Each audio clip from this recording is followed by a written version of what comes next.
When I first took a buyout at NBC after a decade at their own stations in DC and Philadelphia, viewers and friends were so kind. They were sending me all kinds of messages of congratulations on your retirement, or asking me in person, so how's retirement, Jim? As if I'd suddenly entered some exclusive seniors club and they wanted to know what it was like. What they didn't realize is that I had zero intention of actually retiring at that point. I had to explain, I'm not retiring. I'm just pivoting to the next chapter. And I secretly liked the unexpectancy of it all. See what I did there? So the truth was, I was really anxious to get back to my native New York to be closer to family, with those 10 years in other markets and many, many other years in other markets as well. My dad at 95 finds family time especially important right now. As a role model, my own dad didn't really fully retire until about the age of 85. He was running all over the city of New York. He was in the subway, he was walking, he was very, very active. So that's been my sort of model for what retirement looks like. But all that talk about my supposed or assumed retirement kind of triggered a conversation in my own head and with my wife, with my sister. What would our retirement actually look like? I picture mountains. My wife pictures water. That's about as far as we've gotten. So we have some more work to do, some more conversations to have on that subject. Maybe it seems far off for you, but if you stop to think about it, what does all that work life lead to for you ultimately? What does your retirement look like in your mind? Coming up, we're going to meet a couple whose golden years landed them back at college, or at least in a college community with access to some academics, the arts, and a kind of multi-generational community. So why there? What do they love about it? What's missing? And what do their kids think of their decision to sell the house and start this life without work? Their decision actually caught their son by surprise. He's someone you may know if especially you are a film buff. I'm MJ Rosenfield, and this is Life Unexpectancy. It's a podcast about life's sudden curveballs and triumphs and how to deal with them when there is no set of instructions. I guess it is what it is till it isn't.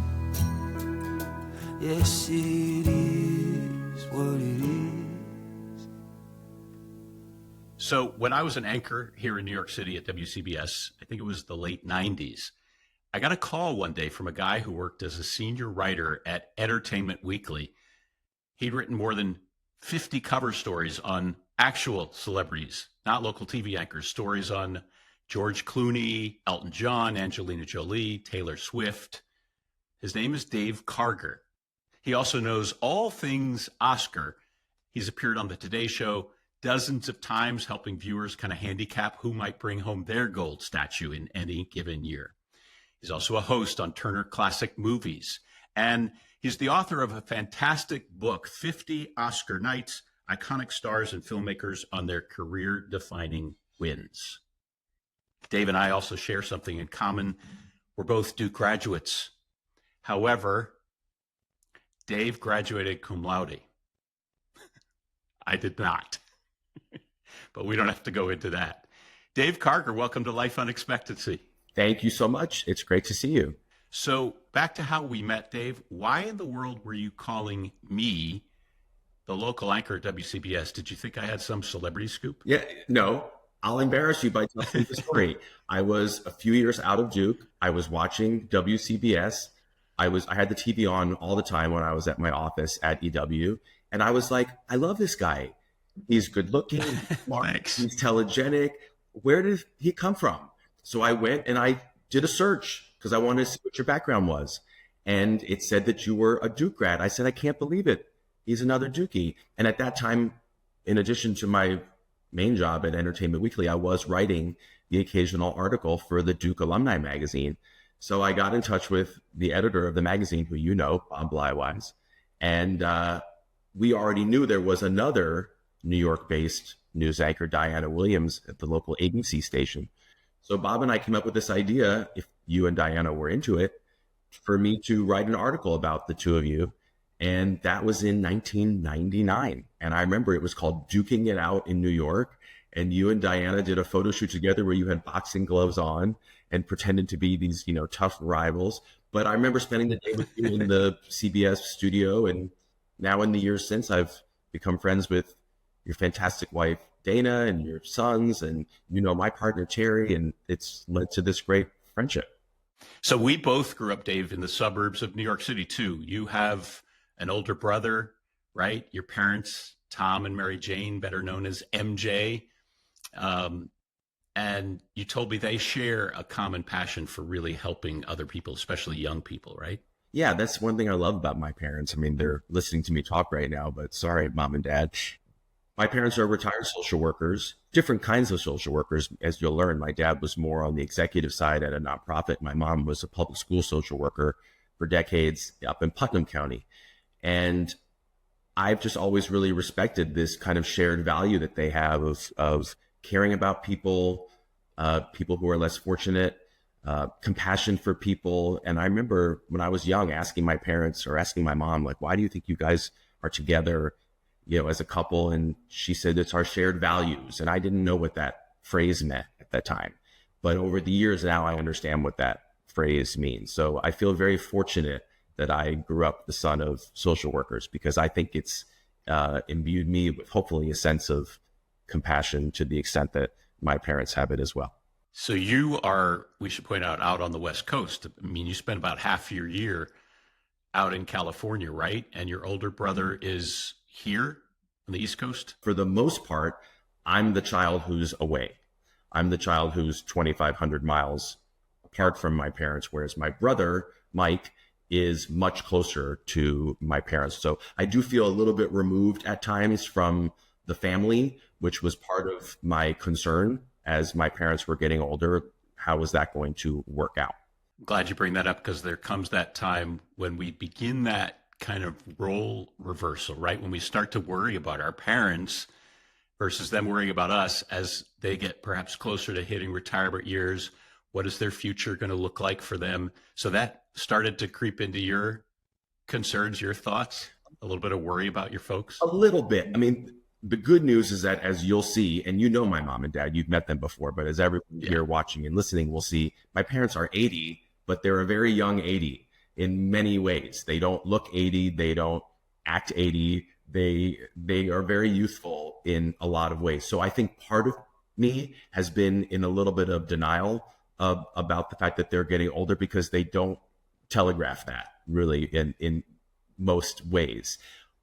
But of course, I was thinking, as the last 10 years went on and my parents did retire, what's going to happen? And quite frankly, how much of it is going to be my responsibility? How difficult is it going to be, the fact that I am so far away? The good thing is that my brother is a very reliable person, and I always knew in the back of my mind, and if anything were to happen, if there was anything that did go on or needed to be helped out with, my brother would be someone who would be there without a doubt.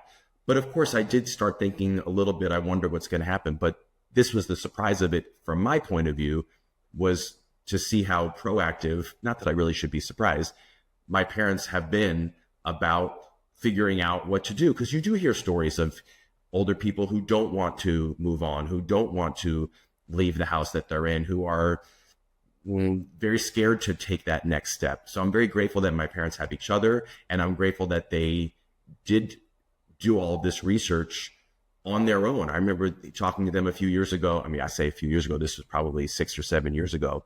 And I remember they said something to me like, oh, we're thinking of maybe looking down in North Carolina, which is, of course, where I went to school, maybe retiring down there. And I thought, oh, that sounds interesting, but it just didn't really feel right. And then, 5 or so years ago, when they told me about where they now live, this place called Broadview, which is on the campus of Purchase College, also known as SUNY Purchase, and this model of retirement living where the older folks live on the college campus in close proximity to the college life, it just made so much sense that this would be something that they would do, because it's a brand new type of living situation, but it's also 20, 25 minutes away from where they were already living. So it didn't feel like that much of a pick up and move. But a bit of the life unexpectancy right there when they said, we've got this all figured out and this is what we're doing. Yes. We're going back to college in a way. And it was, it was a relief at the time, and it continues to be a relief for me. And I'll speak for my brother, I think, as well, just that it's taken a lot of the burden, if you will, and onus and responsibility off of us. But beyond that, it's created for them, and they'll talk about it, this new community that is so exciting and enriching to them. And they went from living in a house that had some land around it, and they kind of knew the people on their street. Occasionally I would hear a story about this neighbor or that neighbor, but never got the sense that they were friends or close with any of the people who lived near them. But now I'm always hearing about this neighbor and this neighbor and this next door person, and they're having dinner with this person. And it's just such a new way of living for them to have not only the friends that they already had, who are kind of scattered all around the place, some of whom are in New York City, but now close friends that are right there down the street. So it's just been exciting. As much as it's been a relief, it's also been a joy for me to learn about all the different things that they've been now doing. When we come back, we're going to meet Dave's parents, Tom and MJ, and we'll find out if being seniors on campus is as cool as it was in their 20s. I guess it is what it is till it isn't. Yes, it is what it is. Tom and MJ Karger, welcome to Life Unexpectancy. Thank you. We're happy to be here.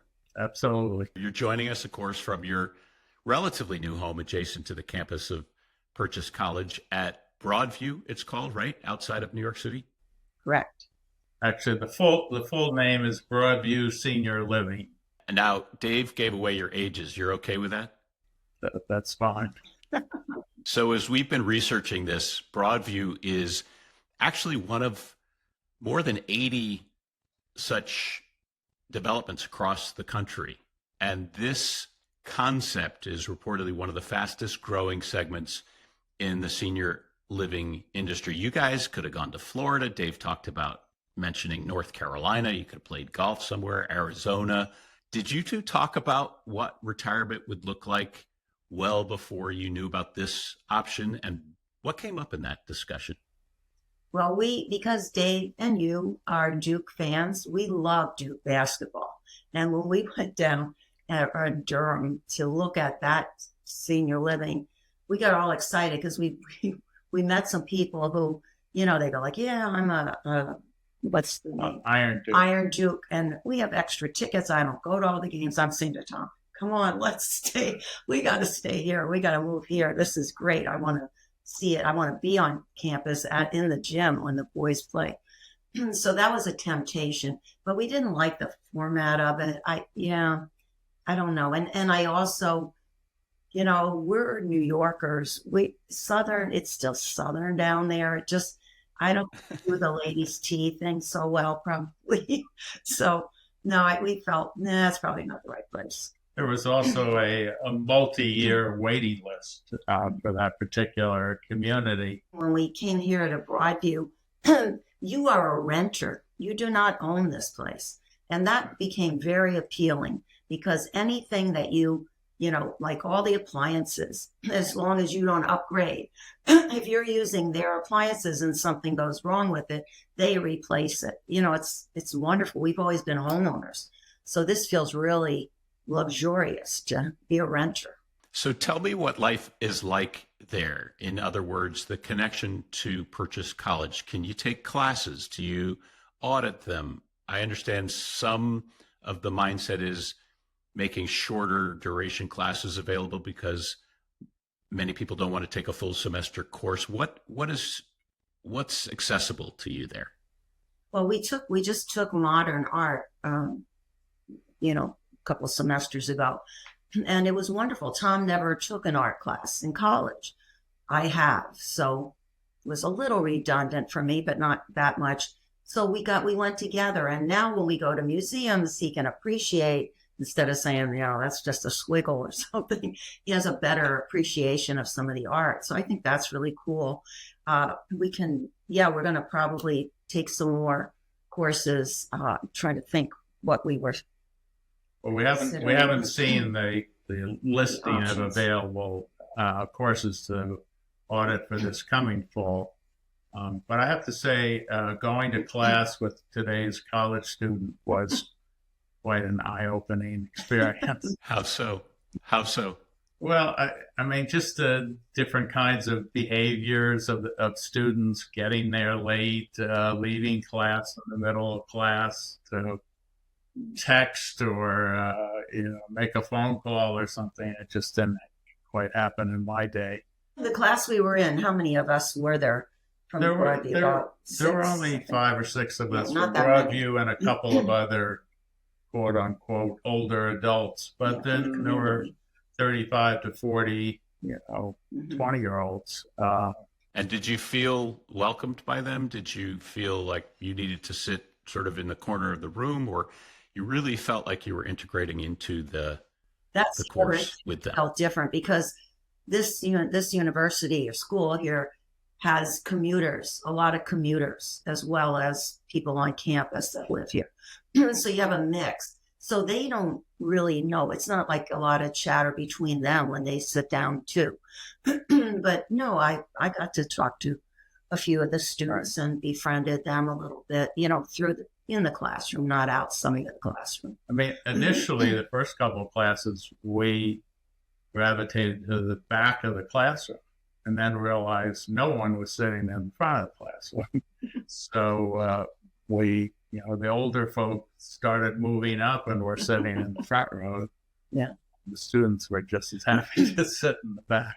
But one story that I think, it's not us, but I thought this was so cool. One of the residents here had a grandchild that's taking physics, and what was the other?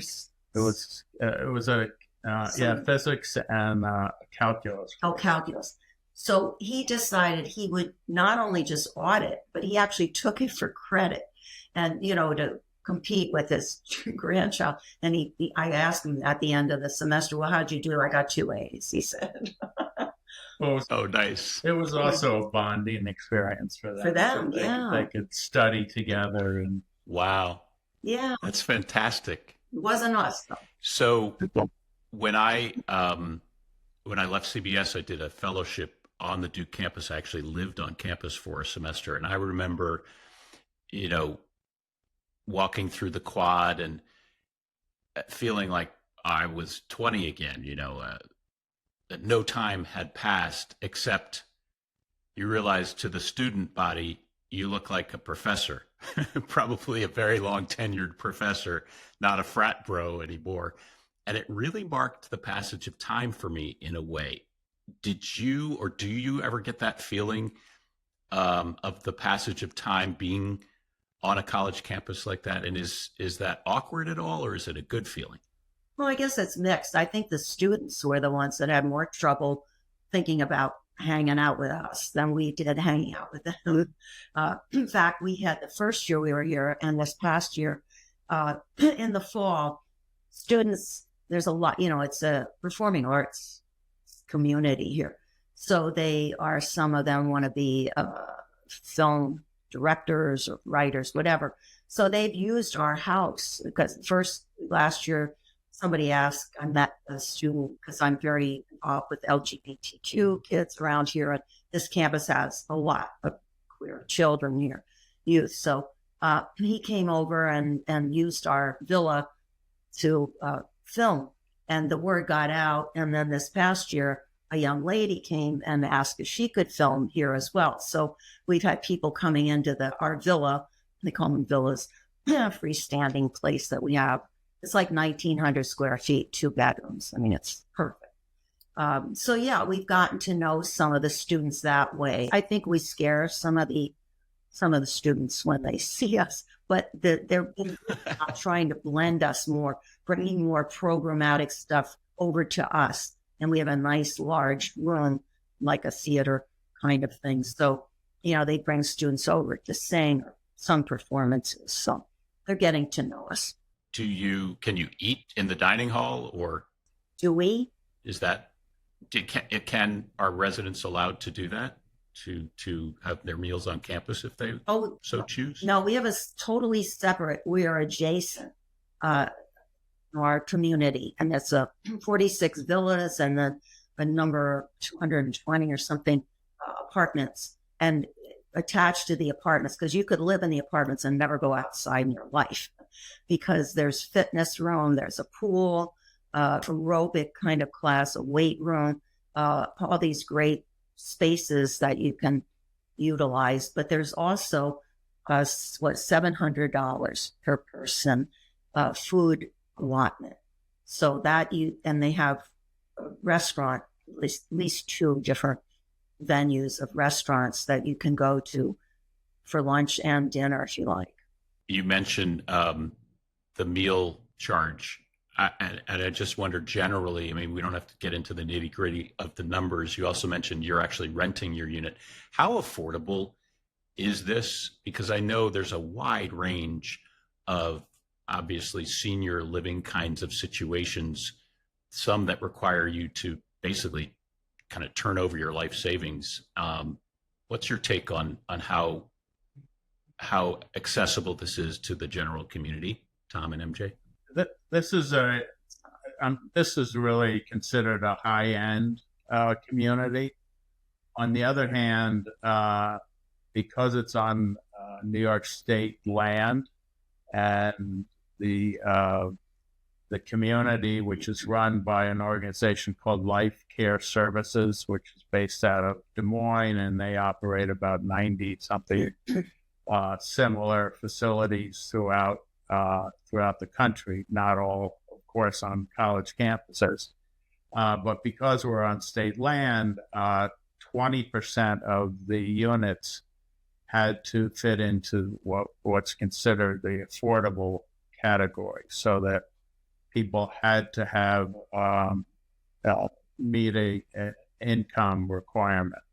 On the other hand, in order to get in, they had to have enough capital to be able to lay out enough funds for the what they call the admission fee or the entry fee.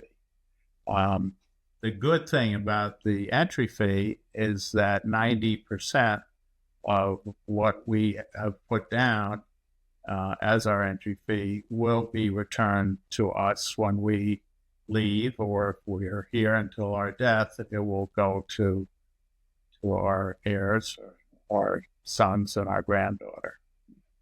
So it is an out. So Dave is still in the will? Yeah, so far, Well, then Just want to double check. this podcast is now worth it. Now I have that knowledge. So thank you for that. Right. The other thing we didn't mention that made this very appealing, there are a lot of things that are very appealing here, and is that besides so many people here, I mean, it's like so busy, it's crazy, between the programmatic things that Broadview puts out for us, the performances that even the residents here perform. We have so many talented people. But beyond that, we have a country club that we belong to forever that's 2 miles away. So, I mean, we were going like, this has happened. This is like perfect for us. Every piece of it is perfect. Yeah.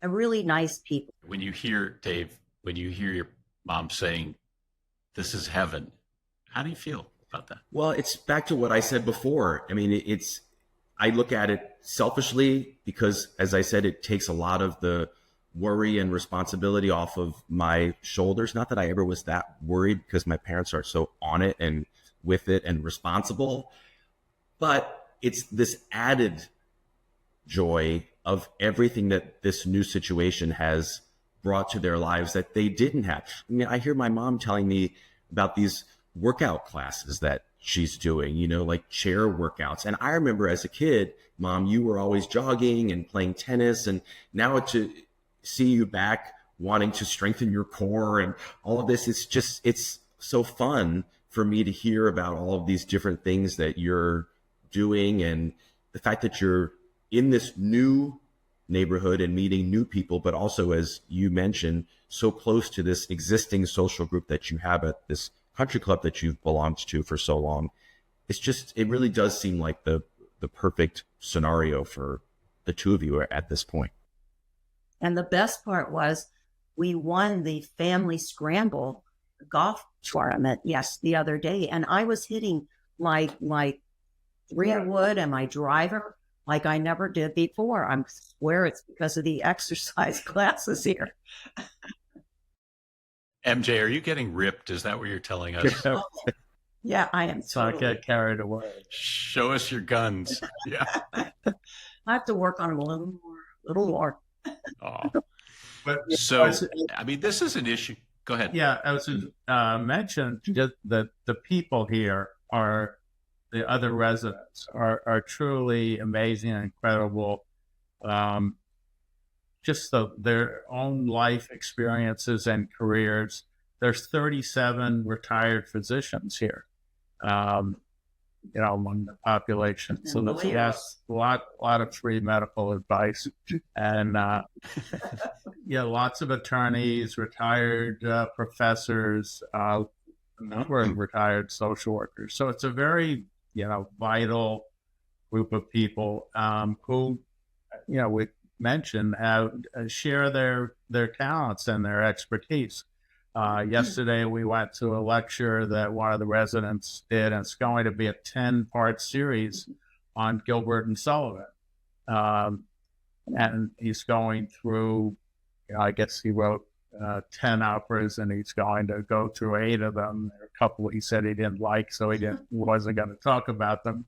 And then this afternoon, another resident is going to be talking about the refurbished Frick Museum in the city.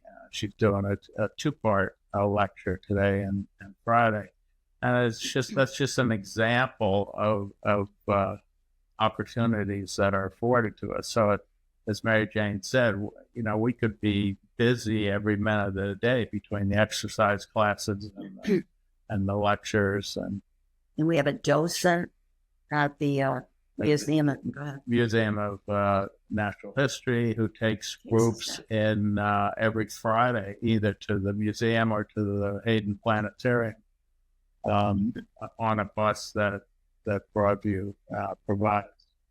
It just really is endless. Yes. Well, you are in a group that is,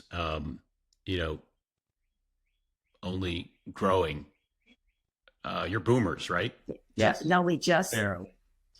Just barely. 45. Yeah. We were, I think, 46 or something. Okay. Millions of people are facing the same decisions that you face. Would you encourage others to make a move now that you've had time to settle in, to make a move like you did, to be close to young people and have this intergenerational experience? Definitely. I mean, it's a privilege, really. We feel very privileged to live here. Like I said, we were early in picking out our villa. We have, I think, the best villa ever here. Added a deck outside. We have our grill outside. Everything about it is lovely. And then being near the students. And I know getting a better, merger of the two, us and the students, will happen over time as we grow and get more involved with the students too. Yeah, it's a privilege to be here. I really feel that way.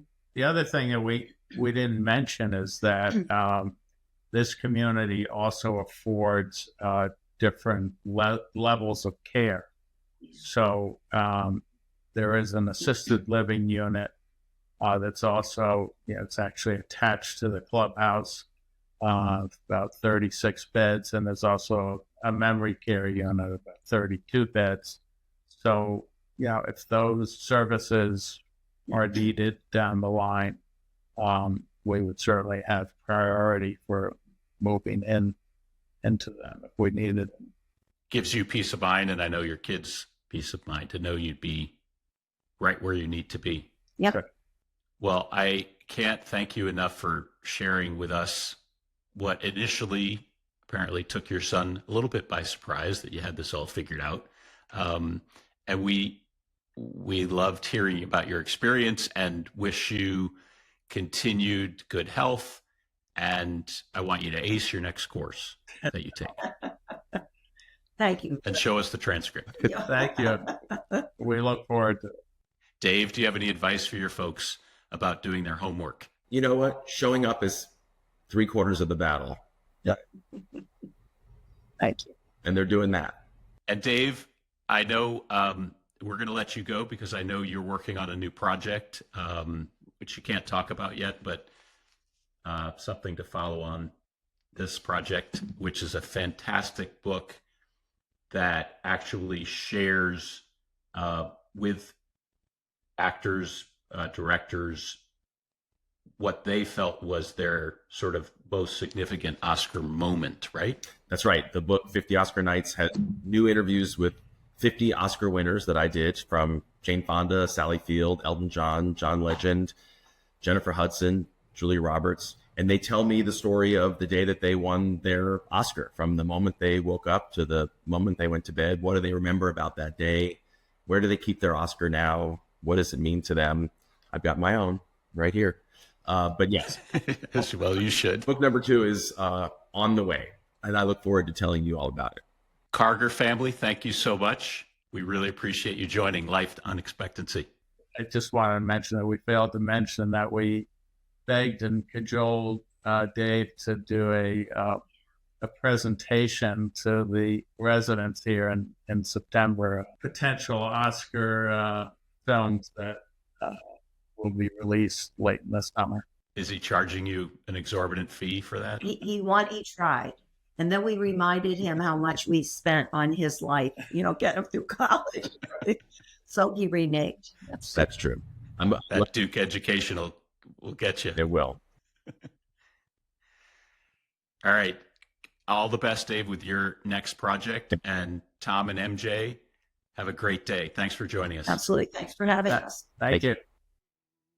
Dave's latest book, 50 Movie Nights, Contemporary Stars on Their Favorite Classic Film, will be out September 15th. Today's episode was executive produced by Noni Colada. Our researcher is Will Thompson, our editor Mike Hurst. And as always, our thanks to singer-songwriter Pat Byrne for our theme music. Yes, it is what it is.